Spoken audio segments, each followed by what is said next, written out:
तो बातचीत, जिसका लेखक है बालकृष्ण भट्ट जी और चैप्टर नंबर 1 है। और जिसका सबसे पहला प्रश्न है, बातचीत शीर्षक निबंध के अनुसार जो कुछ मवाद या धुआं जमा रहता है वह भाप बनकर निकल पड़ता है कैसे। यह प्रश्न जो है ना, यह प्रश्न जो है ना बार बार पूछा गया है। और एक बात आपको और ध्यान देना है, अगर मान लीजिए बाई मिस्टेक हम किसी का आंसर जो है ना गलत बता दिए, वैसे तो हम आपको बताएंगे नहीं, लेकिन बाई मिस्टेक अगर गलत बता दिए क्योंकि लंबा सेशन होगी, तो आपको यहाँ पर देख सकते हैं आंसर करके लिखा हुआ है रेड लाइन में, तो आप जो है ना इसे देख सकते हैं, यहाँ पर राइट आंसर लिखा हुआ है, ठीक है। और कहीं कहीं पर यहाँ पर भी गलत लिखा गया है तो हम आपको वहाँ पर सही कर देंगे, हम अपने मुंह से बोल करके। तो क्या हो जाएगा इसका राइट आंसर, तो सी हो जाएगा। बातचीत के जरिए जो है ना मवाद या धुआं जमा रहता है और भाप बनकर निकल पड़ता है। प्रश्न नंबर 2 आते हैं, जैसा काम वैसा परिणाम किस लेखक द्वारा रचित प्रश्न है। ऑप्शन नंबर सी हो जाएंगे, बालकृष्ण भट्ट जी लिखते हैं कि जैसा काम वैसा परिणाम किसके द्वारा लिखित है, तो बालकृष्ण भट्ट जी द्वारा हो जाएंगे। अगला प्रश्न हम लोग का है, बात जो है ना बालकृष्ण भट्ट जी के पिताजी का नाम क्या थे, तो ऑप्शन नंबर बी हो जाएंगे, बेनी प्रसाद भट्ट। अगर एग्जाम में आए देनी प्रसाद भट्ट होगा या फिर टेनी प्रसाद होगा या फिर सैनी प्रसाद होगा, तो बिल्कुल भी नहीं, क्या हो जाएंगे, तो बेनी प्रसाद भट्ट जी हो जाएंगे बालकृष्ण भट्ट जी के पिताजी के नाम, ठीक है। अगला प्रश्न हम लोग का है, दमयंती स्वयंवर, दमयंती स्वयंवर किस लेखक की रचना है, तो यहाँ पर क्या हो जाएंगे, तो option A Chandra Sharma Guleri ji, option B है मलयज, ऑप्शन सी है बालकृष्ण भट्ट जी और ऑप्शन नंबर डी है भगत सिंह। तो राइट आंसर क्या हो जाएंगे, तो ऑप्शन सी हो जाएंगे, यानी बालकृष्ण भट्ट जी लिखते हैं दमयंती स्वयंवर। कौन लिखते हैं, तो बालकृष्ण भट्ट जी लिखते हैं, ये लोग बिल्कुल भी नहीं लिखते हैं, ठीक है। अगला प्रश्न देखेंगे हम लोग, प्रश्न नंबर 5 है, यानी क्वेश्चन नंबर 5 है, बालकृष्ण भट्ट जी की रचना बातचीत क्या है, यानी बातचीत के जो विधा होता है ना, विधा क्या है, यानी क्या चीज है, कहानी है, निबंध है, एकांकी है कि, तो यहाँ पर क्या हो जाएंगे, तो ऑप्शन नंबर डी हो जाएंगे, ललित निबंध है। तो यहाँ पर ललित निबंध आपको देखिए या फिर ओनली निबंध दिखे, अगर मान लीजिए ललित नहीं भी रहता है तो ओनली आपको निबंध भी रहना है तो निबंध में मारना है, और ललित निबंध रहे तो ललित निबंध में मारना है, ठीक है। तो आपको इस बात को याद रखना है, क्योंकि अक्सर स्टूडेंट कंफ्यूज हो जाते हैं, निबंध पढ़ के जाते हैं और वहाँ पर अगर ललित निबंध हो गया तो बोलते हैं ऑप्शन ही नहीं था, तो इसलिए आपको कंफ्यूज बिल्कुल भी नहीं होना है।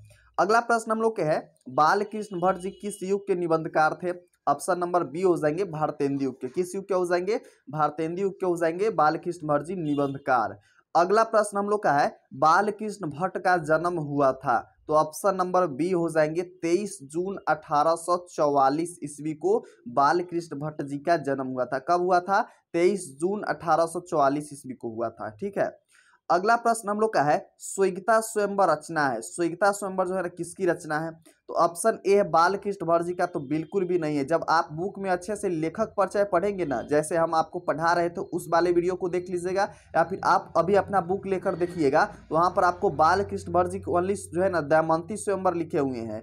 श्रीनिवास दास जी जो है ना क्या लिखे हैं, स्वेग्ता स्वयंवर लिखे हुए हैं, इस बात को आपको अच्छे से याद रखना है। अगला प्रश्न हम लोग का है 9 नंबर प्रश्न है, कौन सी रचना बालकृष्ण भट्ट की है, ऑप्शन नंबर ए हो जाएंगे रेल का बिकट खेल। क्या हो जाएंगे, रेल का बिकट खेल। कछुआ धर्म बिल्कुल भी नहीं होगा, रेणुका बिल्कुल भी नहीं होगा, परिचय विद्या बिल्कुल भी नहीं होगा। अगला प्रश्न हम लोग का है, बालकृष्ण भट्ट जी ने कौन सा मासिक पत्र निकाला था, तो ऑप्शन नंबर सी हो जाएंगे हिंदी प्रदीप नामक जो है ना बालकृष्ण भट्ट जी ने मासिक पत्र निकाला था, ज्योत्सना नहीं निकाले थे। अब आप बताइएगा ज्योत्सना किसने निकाला था मासिक पत्र, ठीक है। यहाँ पर तो हो जाएंगे हिंदी प्रदीप निकाले थे बालकृष्ण भट्ट जी। अगला प्रश्न हम लोग का है 11 नंबर प्रश्न है कि रॉबिन्सन क्रूसो ने 16 वर्ष के उपरांत किसके मुंह से एक बात सुनी थी, तो ऑप्शन ए है फ्राइडे के मुंह से, ऑप्शन बी है संडे के मुंह से, ऑप्शन सी है एडिसन के और ऑप्शन नंबर डी है स्टील के मुंह से। तो किसके मुंह से एक बात सुनी थी, तो ऑप्शन ए हो जाएंगे फ्राइडे के मुंह से एक बात सुनी थी। कौन, तो रॉबिन्सन क्रूसो, ठीक है।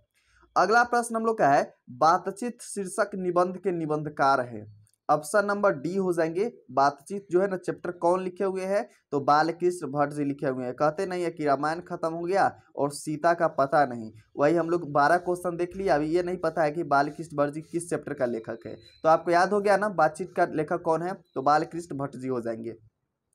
अगला प्रश्न हम लोग का है, बातचीत के माध्यम से बालकृष्ण भट्ट जी क्या बतलाना चाहते हैं, तो ऑप्शन ए हो जाएंगे बातचीत की शैली बतलाना चाहते हैं। क्या बतलाना चाहते हैं, बातचीत की शैली बतलाना चाहते हैं। अगला प्रश्न हम लोग का है, भट्ट जी को किसने अंग्रेजी साहित्य के एडिशन और स्टील के श्रेणी में रखा है? यानी जो बालकृष्ण भट्ट जी है उसे किसने अंग्रेजी साहित्य के एडिशन और स्टील के श्रेणी में रखा है? तो ऑप्शन नंबर सी हो जाएंगे, रामचंद्र शुक्ल ने रखा है। कौन रखे हैं? तो रामचंद्र शुक्ल हो जाएंगे इसका राइट आंसर। अगला प्रश्न हम लोग का है, बालकृष्ण भट्ट जी का निवास स्थान कौन सा है? तो ऑप्शन नंबर क्या हो जाएंगे? तो लखनऊ उत्तर प्रदेश नहीं होगा, मथुरा उत्तर प्रदेश ना होगा, और ना ही बनारसी उत्तर प्रदेश होगा। क्या हो जाएगा? तो इलाहाबाद उत्तर प्रदेश हो जाएगा। क्या हो जाएगा? इलाहाबाद उत्तर प्रदेश हो जाएगी इसका राइट आंसर। अगला प्रश्न है हम लोग का, बोलने से ही मनुष्य रूप का साक्षात्कार होता है। साक्षात्कार का मतलब होता है पहचान होता है, यह कौन कहते हैं? तो ऑप्शन नंबर एडिसन बिल्कुल भी नहीं होगा, ठीक है। स्पेंजर नहीं होगा, मिल्टन नहीं होगा, कौन हो जाएंगे? तो बेन जॉनसन कहते हैं कि बोलने से ही मनुष्य रूप का साक्षात्कार होता है, ठीक है। अगला प्रश्न हम लोग का है, असल बातचीत सिर्फ दो व्यक्तियों में जो है ना, दो व्यक्तियों में ही हो सकती है, यह किसका मत है? ऑप्शन ए है एडिसन का मत है, ऑप्शन बी है बेन जॉनसन का है, ऑप्शन सी है मिल्टन का है, और ऑप्शन नंबर डी स्पेंजर का है। तो क्या हो जाएंगे राइट आंसर? तो ऑप्शन नंबर ए हो जाएंगे, एडिसन का मत है कि असल बातचीत सिर्फ जो है ना दो व्यक्तियों में हो सकती है। अगर एग्जाम में आए कि असल बातचीत कितने व्यक्तियों में हो सकती है, तो दो व्यक्तियों आपको याद रखना है, ठीक है। अगला प्रश्न हम लोग का है, बातचीत से मन किस प्रकार का हो जाता है? तो ऑप्शन नंबर सी हो जाएगा, यानी हल्का और स्वच्छ हो जाता है। कैसा हो जाता है? हल्का और स्वच्छ हो जाता है बातचीत करने से मन। अगला प्रश्न हम लोग का है, आर्ट ऑफ कन्वेंशन कहाँ के लोगों में सर्वाधिक प्रचलित है? तो ऑप्शन नंबर सी हो जाएंगे, यूरोप के लोगों में आर्ट ऑफ कन्वेंशन सर्वाधिक प्रचलित है, ठीक है। अगला प्रश्न हम लोग का है, बालकृष्ण किस काल के रचनाकार है? तो ऑप्शन नंबर डी हो जाएंगे, आधुनिक काल के रचनाकार है बालकृष्ण भट्ट जी। किस काल के हो जाएंगे? आधुनिक काल के रचनाकार हो जाएंगे। अगला प्रश्न हम लोग का यहाँ पर समाप्त होते हैं बालकृष्ण भट्ट जी द्वारा लिखित चैप्टर बातचीत, ठीक है। अगला हम लोग का चैप्टर का नाम है उसने कहा था। क्या है? उसने कहा था, जो कि एक कहानी है, ठीक है। क्या है? जो एक कहानी है, और लिखे हुए हैं चंदर शर्मा गुलेरी जी। तो हम लोग उसने कहा था कहानी को जो है ना ऑब्जेक्टिव का इतने अच्छे से देखेंगे कि क्या बताएं, मस्त देखेंगे हम लोग। तो चलिए उसने कहा था कहानी की तरफ बढ़ते हैं।